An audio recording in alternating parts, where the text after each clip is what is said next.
Perché ho fatto il medico? Questa è la vostra prima domanda. Ho fatto il medico perché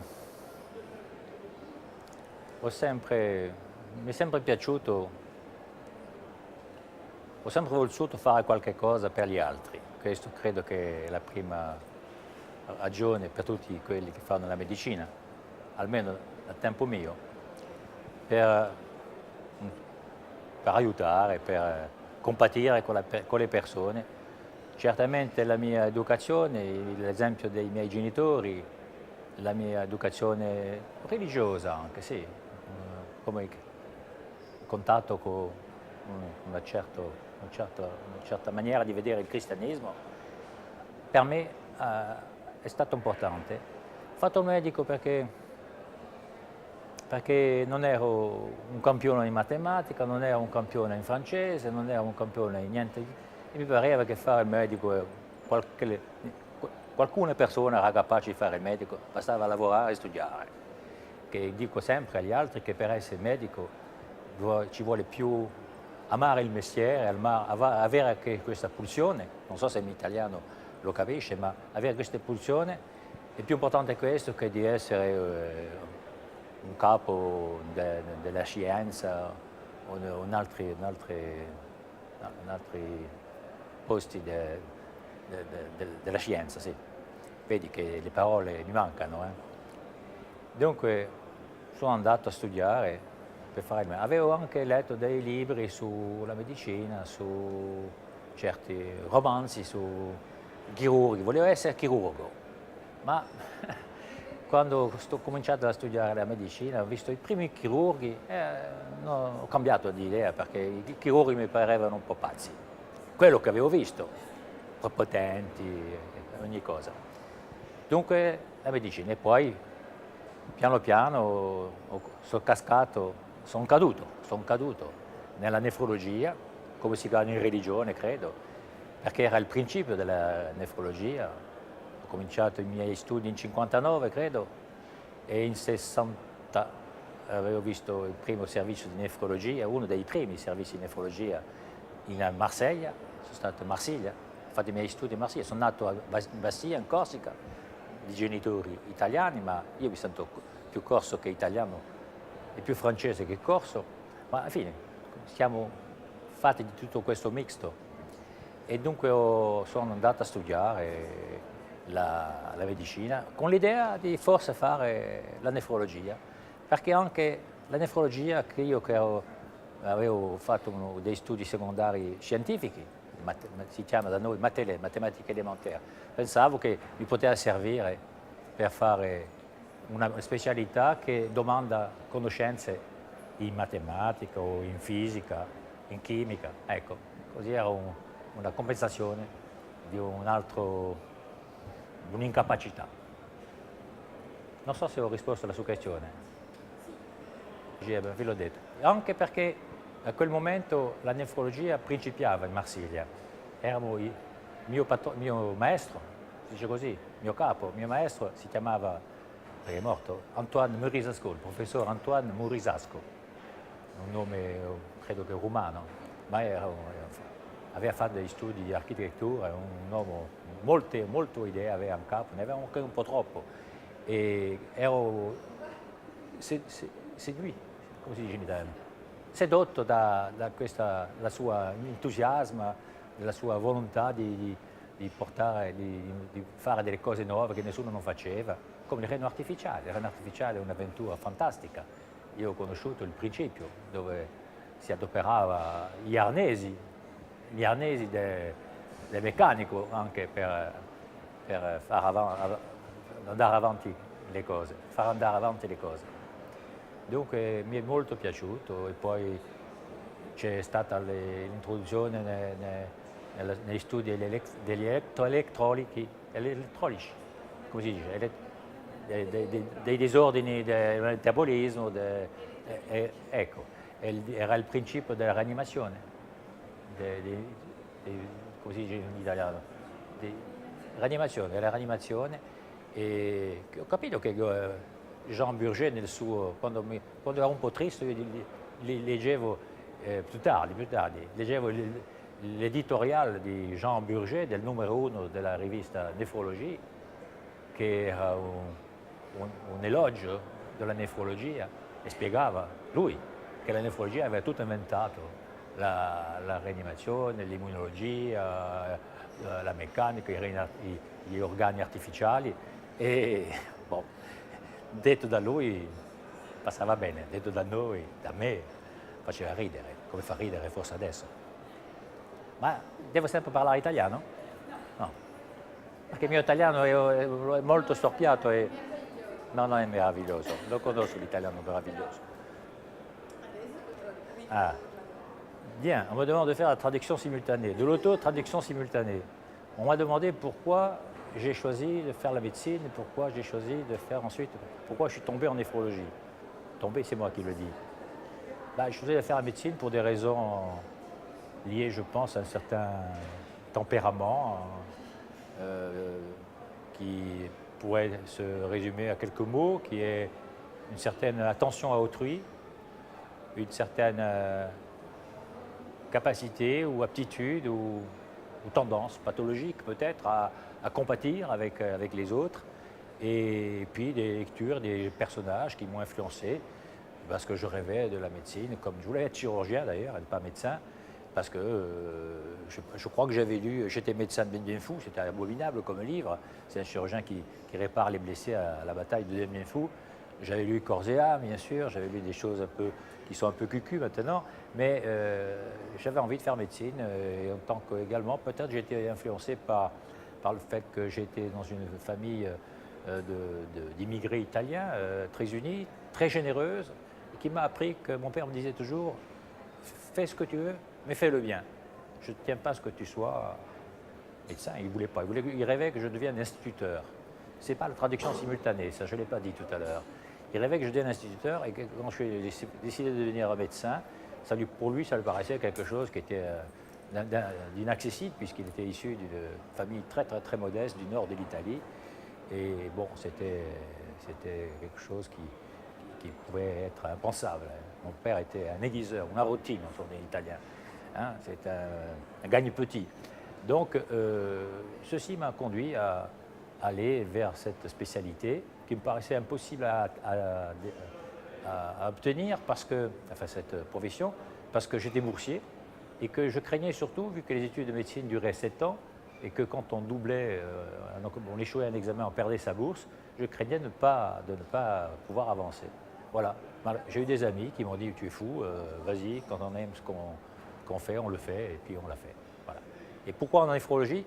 Pour un peu des raisons analogues, je suis tombé dans un service de néphrologie qui était celui du professeur Antoine Murizasco, qui m'avait beaucoup frappé par son enthousiasme, son dévouement et son aptitude à inventer sans arrêt des choses nouvelles pour permettre aux malades de vivre en dialyse. C'était le tout début, c'était les années 60. Hein. J'étais externe en 61. L'externat, c'est un concours chez nous qui ne se passe plus, mais enfin, c'était externe en 61. Donc en première année de médecine, j'ai passé l'externat, j'ai passé l'internat en 65 et je voulais faire la néphrologie, peut-être parce que, ayant eu une formation de scientifique avant, au lycée de Bastia, dont je suis très fier d'être un ancien élève, et j'ai fait ma TLM, et je pensais que cette spécialité me permettait peut-être de faire vivre un peu le peu que j'avais appris en sciences, en mathématiques élémentaires, et c'était la spécialité qui me paraissait la plus proche de ce qu'on appelle aujourd'hui les sciences appliquées. Donc, je suis allé là-dedans, mais j'ai surtout été séduit par le côté, disons, pionnier et aventureux qui consistait à faire vivre les malades au rein artificiel, à les tirer d'affaire quand ils avaient l'insuffisance rénale aiguë. Et c'était d'où mes contacts avec la réanimation. Puis j'ai fait de la cardiologie aussi, j'ai fait de la médecine interne. Et donc je suis très content d'avoir eu le privilège d'être diplômé en médecine interne, en cardiologie et surtout en néphrologie qui m'a habité toute ma vie jusqu'à l'âge de 65-66 ans. Donc très récemment encore, j'y étais. Que dire d'autre? Donc, signora Giorgina Piccoli mi domanda se oggi, tornando indietro, se farei la stessa scelta per il mio lavoro, per la medicina e per la nefrologia. Subito rispondo sì, ma forse con meno entusiasmo, non perché il mestiere è molto differente, ma perché le condizioni di lavoro sono differenti. Certo, è più facile di fare una specialità come la nefrologia quando principia, tutto da fare, tutto da inventare, da organizzare, e questo è normale che ognuno sia entusiasmato per questo lavoro, ma anche dopo, come oggi, ci sono tante cose da fare e credo che bisogna adattare il nostro mestiere alle nuove condizioni.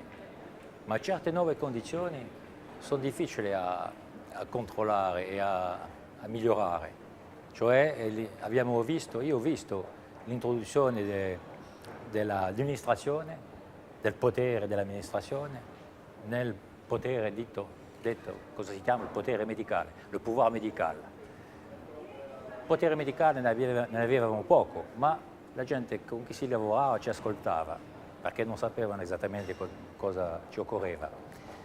Adesso bisogna rispondere a cosa domanda il direttore, a cosa domanda il ministro, a cosa domanda il presidente, ci vuole spendere meno soldi, bisogna fare attenzione a tutto, e questo è un cambio che è accaduto questi ultimi anni e che rende le cose più difficili. Ma il nostro mestiere è di andare verso gli ammalati, di aiutarli meglio che si può, di aiutarli a vivere, qualche volta anche di aiutarli a morire, cioè non significa che bisogna farli morire, ma aiutarli, accompagnarli per morire, perché la vita è lunga, è più difficile forse oggi che prima, e poi che la gente pensano che si può vivere sempre un po' di più, e questo, io dico, dunque la questione era: farei la stessa scelta? Sì, farei la stessa scelta, ma il cambio che farei è che andrei forse più spesso che prima. Io sono stato a studiare un po' all'estero, sono stato al Canada quando alla fine del mio internato, e posso dire che ero il primo nefrologico a stare un anno fuori di casa, fuori di Marsiglia, per studiare cos'era il trapianto nel servizio del professor Gottman al Canada. Ero il primo a Marsiglia a quel momento, ma lo farei adesso, andrei più spesso in Canada, negli Stati Uniti, in Inghilterra forse, anche per parlare meglio l'inglese, certo, e poi anche in Italia forse parlare meglio l'italiano, perché da quando i miei genitori sono andati via l'italiano lo parlo poco. Poi, a lei. Si je dois reprendre en français. Alors en français, je ne sais pas si je ferai la traduction simultanée parce que j'oublie au fur et à mesure ce que je dis en italien. Et je dis que je ferai certainement la même spécialité, la même profession, d'être médecin, d'être néphrologue, parce que c'est un magnifique métier. C'est un métier, quand on y tombe dedans, on ne peut que l'aimer. Et comme pour une jolie femme, quand on tombe amoureux, même si elle change un peu dans le temps, et si elle a toujours les qualités intrinsèques qui restent les mêmes, mais on la garde et on en est heureux. Donc la médecine et la néphrologie sont des métiers extraordinaires. On a une chance inouïe que les jeunes, peut-être, je parle comme un vieux là, les jeunes ne réalisent peut-être pas, c'est que nous sommes en contact en permanence avec les êtres humains, avec leurs problèmes, avec la souffrance. Et leurs problèmes et la souffrance, ce n'est pas forcément uniquement la meilleure façon de traiter les extramembraneuses ou les membranoprolifératives, ni la meilleure façon de dialyser ou de transplanter quelqu'un, c'est aussi être à l'écoute de ce qu'ils ressentent et de ce qu'ils vivent. Donc c'est un métier merveilleux qui nous oblige à être humbles. J'ai la réputation de ne pas l'être, il paraît que je suis un grand mégalo. Bon, peut-être, mais je crois que quand on est médecin, vraiment, on ne peut pas être un grand mégalo. On doit se faire tout petit devant les malades, parce que ce qui nous apprennent notre métier, c'est autant les malades que les livres et que nos maîtres. Donc la néphrologie, oui, je la referai, et je la referai avec enthousiasme, avec une seule nuance, c'est qu'aujourd'hui, les choses ont un peu changé, puisque le pouvoir de l'administration, de la direction est devenu énorme, il est écrasant. On nous demande sans arrêt des comptes, on nous demande de faire comme eux souhaitent, et non pas ils ne nous aident plus à faire comme nous souhaitons. Bon, il faut s'en accommoder, il y a les contraintes budgétaires, et il y a aussi le fait qu'aujourd'hui, nous n'avons pas, je pense, autant de liberté d'action qu'avant, mais peut-être c'est normal qu'on ait à rendre plus de comptes, qu'on ait à mieux expliquer les choses aux nos malades. Mais personnellement, cette réforme qui semble être primordiale, qui semble traduire la prise en main par le public, par les malades du pouvoir médical, me paraît superfétatoire parce que on m'a appris, mes maîtres m'ont toujours appris à écouter les gens, à être attentif à ce qu'ils demandent. Les gens, je parle des malades, hein, et donc à se comporter devant eux comme doit se comporter un médecin. J'ai peut-être eu de la chance, j'ai sûrement eu de la chance par les contacts et les aînés que j'ai rencontrés au cours de ma vie professionnelle, à Marseille en particulier. Je disais donc qu'à Avignon, nous avons eu de la chance parce que, étant donné qu'en quelque sorte, c'était une ville qui n'était pas encore équipée sur le plan néphrologique, et, nous avons eu beaucoup d'aide de la part de la direction, de la part des caisses d'assurance maladie, de la part également de la mairie. Et arrivé en 1977, donc dans le vieil hôpital, l'hôpital Sainte-Marthe, nous avons démarré une première antenne d'hémodialyse, de néphrologie. Nous avons déménagé ensuite en 1981 dans le nouvel hôpital, l'hôpital Henri Dufaux, du nom du maire de la ville de l'époque. Le maire actuel, c'est Madame Marie-Josée Roig. Et nous avons donc eu la chance d'avoir bénéficié de l'installation d'un nouvel établissement. Nous avions 30 lits de néphrologie, de médecine interne, néphrologie, hémodialyse, le service de médecine interne, néphrologie, avec 5 heures d'hémodialyse. Nous avions démarré rapidement la dialyse péritonéale, comme je vous l'ai dit, grâce à l'aide de l'équipe du professeur Millon et de Céline Schneyer, et Alain Schneyer et Georges Mourad. Et pour ce qui est de l'hémodialyse, bien sûr, le professeur Cano également nous a aidés. Et puis grâce également au soutien de nos amis marseillais. Mon patron a été décédé peu après, à l'âge de 62 ans, très précocement. M. Morizesco nous avait quittés. Et ensuite, c'est le professeur Berland qui lui a succédé, qui a succédé dans son service, plus exactement, à l'hôpital. Et à l'époque, M. Berland était l'agrégé du professeur Michel Olmer. Donc, c'était une belle période avec la formation du personnel, la formation des cadres également. Et nous avons fait le maximum pour essayer de donner à nos malades la même qualité de soins que celle qu'ils pouvaient obtenir dans les meilleurs centres universitaires. Je dis cela sans aucune prétention. Enfin, à Marseille, je faisais le mieux possible ce que j'avais à faire comme chef de clinique. À Avignon, j'ai continué de la même façon et on a recruté des équipes qui se sont renouvelées et cela a duré une trentaine d'années. Une trentaine d'années qui m'a permis également d'établir des contacts avec d'autres néphrologues, c'était très sérieux, avec des membres de la société, des sociétés savantes, la société de néphrologie en particulier. Et j'ai été d'ailleurs élu membre du conseil d'administration de la société de néphrologie pendant 8 années. Et là, j'ai rencontré des gens merveilleux. Je citerai simplement ceux qui me viennent à l'esprit immédiatement, tout de suite. D'abord des femmes, il faut dire, hein, des femmes, n'en déplaise à Pierre Onco, oui, Françoise Mignon, qui nous a beaucoup aidés, conseillés, qui est une amie. Michel Kessler de Nancy, Françoise Mignon de Tenon puis de Bichat.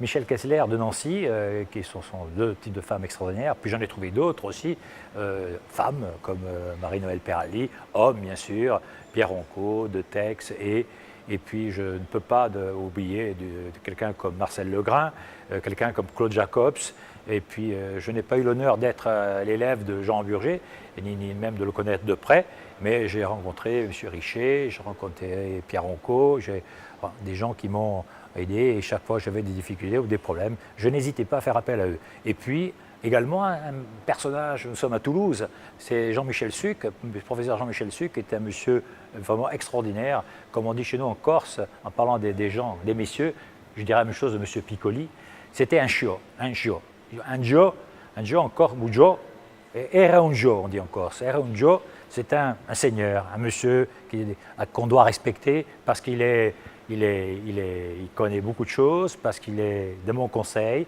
il est très savant et surtout il a une grande humanité, il est très attentif aux autres, il les écoute. Donc ces personnages-là, Jean-Michel Sucre a créé, dans le cadre d'économie et santé, un groupe de réflexion et de travail qui s'appelle, on l'appelait Nefroski en abrégé. En fait, on allait souvent à Courchevel en réunion. C'était réservé à des universitaires apprentis professeurs ou professeurs tout court. On leur donnait donc des informations sur la vie de la néphrologie, sur le fonctionnement des services. Et je faisais partie avec Olivier Kourilski, qui nous a croisés tout à l'heure, des deux seuls praticiens hospitaliers non universitaires qui étaient invités à participer à ces réunions. J'en étais très honoré et on ne se dispensait pas tous les deux de leur dire nos 4 vérités parce que les universitaires, parfois, j'allais dire trop souvent, oublient ce qu'est la néphrologie de base, la néphrologie de terrain et les difficultés que peuvent rencontrer les élèves qu'ils ont formés lorsqu'ils sont ailleurs que dans un CHU.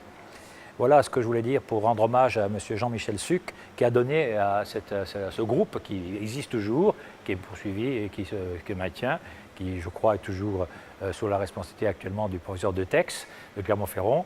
Je n'y vais plus depuis que je suis à la retraite, mais j'ai gardé d'excellents souvenirs et ça m'a permis d'établir des liens différents parce que quand on voit les universitaires dans le cadre de séjours de 48 heures ou 3 jours au ski, ils sont tout à fait différents de l'image qu'ils donnent, enfin pour certains d'entre eux du moins, quand ils sont en représentation, comme dans ces salles de congrès ou quand on va les voir dans leur bureau à l'université. Voilà ce que je peux dire. J'ai été très heureux à Marseille, j'ai été très heureux à Avignon également. Et bon, malgré un départ un petit peu houleux à la fin de ma vie professionnelle, dû à des problèmes, disons, internes qui n'ont pas été très graves, j'ai été très très content et j'ai laissé un service en de bonnes mains qui fonctionne encore. Et je m'occupe toujours de l'association de dialyse qu'on a créée dès qu'on est arrivé à Avignon, qui gère la dialyse hors centre. Donc ma seule activité actuellement, ma principale activité néphrologique, je dirais, c'est d'être encore le président du conseil d'administration de l'ATIR, l'Association pour le traitement de l'insuffisance rénale, qui est l'association qu'on a créée pour gérer hors centre, parce que ça, on nous demandait de le faire, alors que maintenant, on nous reprocherait presque de le faire, puisque ça rapporterait des sous à l'hôpital. À l'époque, c'était très, très bien d'aller ailleurs pour traiter les malades. Donc, on dialysait hors centre, en autodialyse, à domicile et en dialyse péritonéale, les malades qui ne pouvaient pas être pris à l'hôpital. L'hôpital restant toujours, cependant, un centre de repli. Et nous avons à Avignon une organisation assez unique, je pense, puisque un peu utopiste toujours, j'ai essayé de montrer qu'on peut travailler en bonnes conditions, que l'on soit dans le privé, dans le public ou dans le cadre associatif. Et c'est le seul centre, je crois, français, je pense, où les médecins, qu'ils soient du privé, du cadre associatif ou de l'hôpital, le PH et les praticiens hospitaliers, travaillent ensemble et prennent en charge des malades et les confient à l'hôpital, tous sans exception, pour les complications les plus graves. L'hôpital servant toujours de centre de référence, enfin de centre lourd pour la prise en charge des malades ayant de grandes difficultés, soit en fin de vie, soit du fait de complications graves qui nécessitent le plateau technique d'un hôpital de qualité, comme est celui d'Avignon. Voilà, je m'arrête, je pense, parce que je pourrais en dire encore beaucoup. Alors, Georgina Piccoli me pose une question pour laquelle il est difficile de répondre spontanément comme ça, bien que quand on est spontané, peut-être c'est plus vrai. Elle me demande de dire ce qu'il y a eu quel est le contenant, disons, poétique, en quoi notre vie professionnelle a éveillé des émotions qui sont analogues à celles que l'on a en lisant un beau poème, en vivant une belle histoire. Vous savez, en pensant, pour répondre, je pense d'emblée, la première idée qui me vient, c'est celle de mes parents et du petit topo que j'avais fait, du petit discours que j'avais fait en quittant l'hôpital, où j'avais conclu, en rendant hommage à mes parents, que la vie de médecin, de néphrologue, de gens qui s'occupent de malades chroniques, de maladies chroniques, c'est un peu... Elle est vécue comme une histoire d'amour.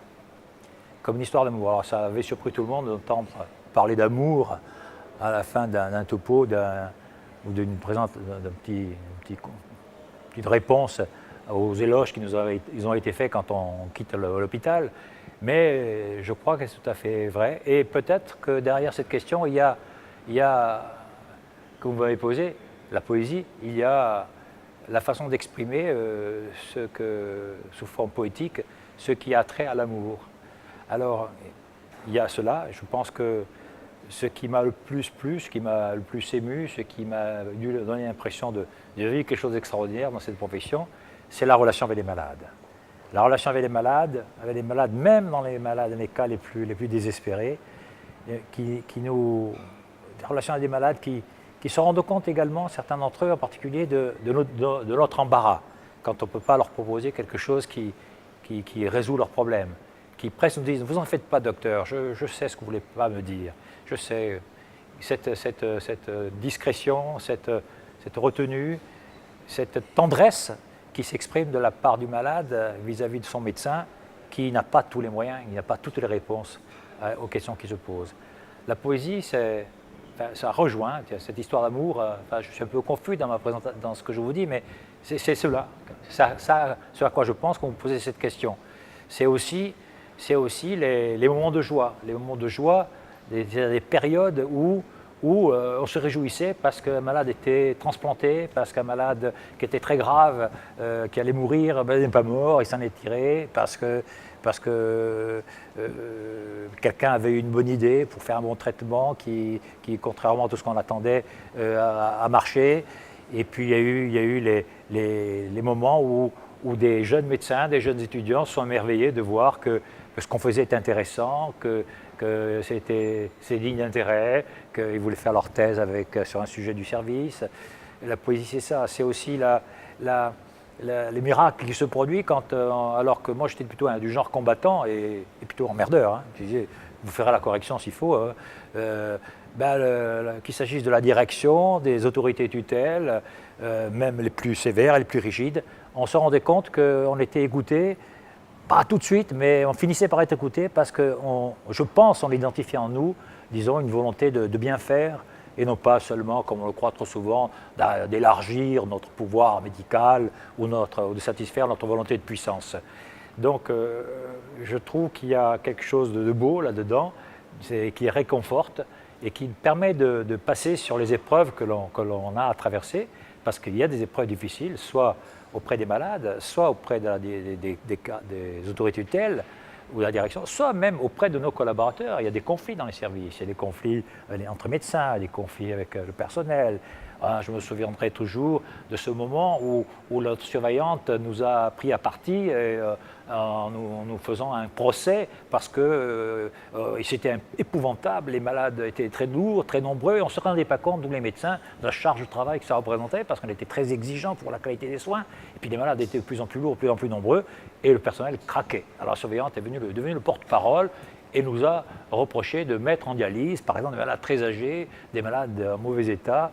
Et c'est vrai que là, ça a mis en relief le fait qu'on n'en avait pas assez parlé avec elle, avec le personnel, mais aussi que peut-être certains, sans oser le dire vraiment, espéraient qu'on allait, disons, laisser mourir un certain nombre de patients. Et je me souviens toujours de cette colère de Claude Soutif qui, en hurlant, s'est dit « si vous attendez que je les achève avec le fusil à rhinocéros, je ne le ferai pas ». Bon, c'était une colère abominable, mais ça a rompu la glace et tout le monde a compris. Et après, nous en avons mieux parlé. Donc, il faut être prêt à affronter tous ces moments. Et il y a, oui, une part de beau, de poétique, même après ce genre de conflit qui apparaît. Nous faisons un beau métier et c'est dommage qu'on n'en parle pas assez. La poésie, c'est ce qui révèle le vrai, à mon avis. Il y a des vérités qui sont mises en relief par le beau, qui ne sont pas mises en relief par la science. Et le beau, sous toutes ses formes, physiques, visuelles, olfactives, le beau est mis en relief, fait partie de l'humain et nous renseigne sur cette vérité que nous cherchons tous, qui est dans l'homme. Et la solution, même sur le plan médical, n'est pas que dans l'application de protocoles stricts ou dans le recours à des gens qui sont particulièrement, disons, cultivés sur le plan médical, particulièrement savants. Il en faut, je ne crache pas dessus, bien au contraire. Mais il y a parfois des gens qui sont très savants, mais qui semblent avoir très peu de choses au niveau du cœur, ou de cette connexion qui relie le cœur au cerveau. je ne sais pas, il y a des circuits peut-être qui sont rompus ou qui méritent d'être un peu plus nourris, un peu mieux irrigués. Les néphrologues s'occupent d'irrigation, je crois. Hein. L'eau, le sel, tout ça, c'est un peu notre spécialité. Mais c'est aussi ça, la poésie. Je ne sais pas si je réponds à votre question, mais il aurait fallu que je réfléchisse un peu plus avant. Bien, on me demande de raconter une histoire qui m'a beaucoup frappé, qui m'a beaucoup éclairé sur ma vie professionnelle. Il y en a beaucoup. Comment faire pour choisir une histoire qu'elle concerne les patients? Il y en a beaucoup. Ou à cause de cette relation, disons, qui était très particulière, qui nous touchait au cœur, ou qu'elle concerne même les médecins, mes maîtres, comme je dirais. Alors peut-être que je vais vous raconter une histoire que j'ai souvent racontée, qui concerne un de mes maîtres, qui est celui qui m'a appris à me comporter devant les malades, qui avait un contact avec les patients, qui était un interniste, n'était pas un néphrologue, c'est le professeur Maurice Mongin à Marseille, qui a formé, je pense, les meilleurs internistes marseillais. Et c'est l'histoire, quand j'étais un jeune interne, j'avais reçu un malade dans la nuit qui était bleu. J'étais arrivé bleu aux urgences. Et moi, j'étais très content parce que je pensais tout savoir. Quand on est interne, on a tout appris, on sait tout faire. J'ai dit, ça, c'est une méthhémoglobinémie, à moins que ce soit une cyanose, une cardiopathie que je ne sais pas identifier parce que je n'étais pas assez calé. Donc, j'avais interrogé mon malade, comme il faut toujours faire. D'abord, l'interrogatoire, c'est plus important encore que l'examen. Et je n'avais pas trouvé. J'ai pensé tout de suite à la méthémoglobinémie qui rend les malades bleus. Et j'ai demandé si ce malade avait teint ses chaussures. À l'époque, on teignait les chaussures pour les rendre noires. L'aniline est absorbée, vous le savez, par la sueur et crée une méthémoglobinémie et une cyanose. Et il m'avait traité de fou, quoi. Il rigolait, c'était un jeune homme de vingtaine d'années et qui faisait le garçon de café. Alors je ne trouvais pas, et j'étais le point que c'est la seule fois où j'ai appelé le professeur de garde, le professeur Poggi, je me souviens, qui était venu, puisqu'il était cardiologue, pour me donner mon avis. Il m'a dit, écoute, Poligny, je ne sais pas, non, il n'a rien, sur le point cardiaque, il n'y a rien, tout va bien, il est trop... Je ne comprenais pas. Alors j'ai dit, bon, j'ai fait des prélèvements. À l'époque, on faisait par spectrophotométrie, on pouvait avoir, oui, ça s'appelait comme ça, je crois, on pouvait faire le diagnostic de méthémoglobinémie, et c'était une méthémoglobinémie. Très content. Je traite mon malade, je crois que c'était la vitamine C, le bleu de méthylène. Faire une perfusion de méthylène, je ne l'avais jamais fait sur un malade qui est bleu, c'est curieux. Mais ça a marché, le malade a retrouvé sa couleur et le nodin, il était dans le service du professeur Mongin. Et j'ai continué à l'interroger et il me niait qu'il avait utilisé ni des parfums ni autre chose. Et il y avait des produits, il utilisait, comme il transpirait beaucoup, il mettait du ménène. Le ménène est un produit qui empêche de transpirer. Et le pharmacien de l'hôpital, l'interne de garde, qui était savant lui aussi, croyait qu'il y avait des produits nitrés à l'intérieur, parce qu'il y a la trinitrine, les produits nitrés, et l'aniline qui donne les méthémoglobinémies, ça je le savais, et il pensait qu'il pouvait y avoir des produits nitrés dans le ménène.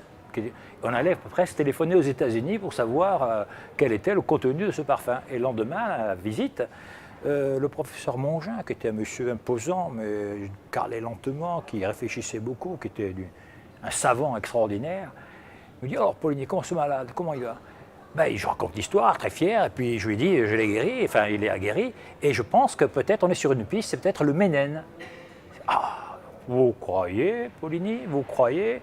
Il fait le tour du lit, et il regarde par terre, il se penche, et il relève deux sandales, une paire de chaussures, c'est une paire de chaussures, où vous voyez à l'intérieur l'aniline, le colorant qui avait coulé. J'ai dit, enfin monsieur, c'est pas possible, je l'ai interrogé hier. Ah, écoutez, la maman était venue dans la nuit, il avait honte que son fils était arrivé avec des sandales à l'hôpital, il avait porté les chaussures. Et lui avait oublié que ses chaussures avaient été teintes par de l'aniline, et donc il ne savait pas du tout, il avait nié alors qu'il n'y avait pas pensé. Et donc l'idée la plus simple, c'était de penser vraiment à l'aniline, et il fallait être patient et réinterroger les malades, on ne le fait jamais assez. Et ceci m'a appris qu'en parlant avec les patients, en interrogeant, en étant attentif aux petites choses, eh bien on fait d'excellents diagnostics. Moi j'avais été orienté, mais ensuite j'étais désorienté par la réponse qui était négative. Je ne sais pas si cette histoire peut vous satisfaire, mais moi elle m'a appris que la médecine, il faut être modeste et que même en faisant des enquêtes sur Internet aujourd'hui, là c'était simplement au téléphone ou en faisant une spectrophotométrie qui jamais personne n'avait demandé cet examen à 3 h du matin. Mon pharmacien l'avait fait, mais voilà, il suffisait d'attendre, de passer un peu de bleu-méthylène et puis le lendemain de voir si vraiment il avait dit la vérité sur les chaussures. C'est l'histoire, c'est pas une histoire marseillaise, c'est une histoire d'un étudiant marseillais. Vous m'avez demandé de dire ce qui pour moi a été une révolution technique, un grand changement dans l'exercice de ma profession. Je dois dire que je suis très embarrassé parce qu'il y en a plusieurs en néphrologie. Comment faire une gradation entre ce que j'ai découvert d'abord, c'est-à-dire l'abandon du dialyseur qu'on devait monter, ça avait des membranes rigides, avec des membranes de cellophane qu'on mettait entre des plaques qui était le rein rigide de Kiel, puis Kiel-Nurizesco. Ensuite, l'apparition des premiers générateurs de dialyse, je suis très sensible à ça parce que j'ai participé à Marseille à la mise au point d'un des premiers générateurs de dialysa, puis d'un des premiers maîtriseurs d'ultrafiltration, qui était mis au point par la société Jean Solin, qui était une société qui fabriquait des pièces pour avions, dont l'un des ingénieurs d'ailleurs a ensuite été recruté par Gambro. M. Job vient de Marseille, a travaillé avec nous sur les générateurs, sur les maîtriseurs d'ultrafiltration. Comment dire aussi, comment ne pas citer également l'avènement de l'érythropoïétine, qui a changé complètement la qualité de vie des malades. Et puis également les succès de la transplantation, non pas ceux du début qui étaient déjà extraordinaires, mais ceux où c'est devenu un traitement, disons relativement banal, avec des succès fréquents. Et ce qui, pour moi, je le situe autour des années 70, peut-être parce que c'est à ce moment-là, en 1974, que je suis allé au Canada, où j'ai vu combien la rigueur du raisonnement, l'art d'interpréter une biopsie rénale, la rigueur également de l'organisation permettait d'améliorer les résultats et combien aussi, bien sûr, les protocoles thérapeutiques ont permis de mieux contrôler les mécanismes de rejet. Donc, vous me demandez un événement, je vous en donne plusieurs. Disons pour moi, l'événement le plus important, ça a sans doute été, il y a la fistule intraveineuse aussi que nous avons appris à développer à partir de Toulouse avec Tontat et l'équipe de M. Suc.